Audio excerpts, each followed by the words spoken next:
असा कसा रे विठ्ठला त्या शेतकऱ्याच्या जीवावर उठला, हातातोंडाशी आलेला घास पाण्याखाली तू लोटला. प्रत्येकाला तोंड देत एकटाच तो लढतोय, कुणीच देत नाही रे साथ त्याची, तू तरी का त्याच्या जीवाशी खेळतोय. असं म्हणतात की तुझ्या जवळ आल्यावर झोळी रिकामी राहत नाही, मग राब राब राबतो शेतात तो, त्याचं पीक का चांगलं येत नाही. मुलीच्या लग्नाचा प्रश्न त्याला रात्रभर झोपू देत नाही, मुलाच्या शिक्षणालाही त्याला कुणीच पैसे देत नाही.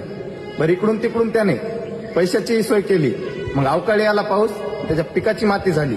एवढं सारं दुःख तो सांगणार तरी कुणाला, डोळ्या देखत वाहत रे सारं, काय वाटत असेल त्याच्या मनाला. कर्जाचा डोंगर पाहून तो ढसा ढसा रडतो, नाहीच झालं काही तर शेवटी आत्महत्या तो करतो. असं कसं रे देवा त्या शेतकऱ्याचं नशीब लिहिलं, जो जगवतो सर्वांना आज त्याचेच झाले हाल. कुणीतरी त्याच्या जीवावर सत्ताही मिळवली, मग वाईट वेळ आली त्याची साथ कुणीच नाही दिली. त्याच्या वाईट वेळेत त्याच्या मदतीला कुणीच येत नाही, तू पण देवा रे त्याला सुखाचे 2 घास खाऊ देत नाही. चुकला असेल त्याचं तू माफ त्याला करशील का, आणि थांबून अवकाळी पाऊस त्याच्या रानात त्याच्या पोटापुरतं तरी ठेवशील का.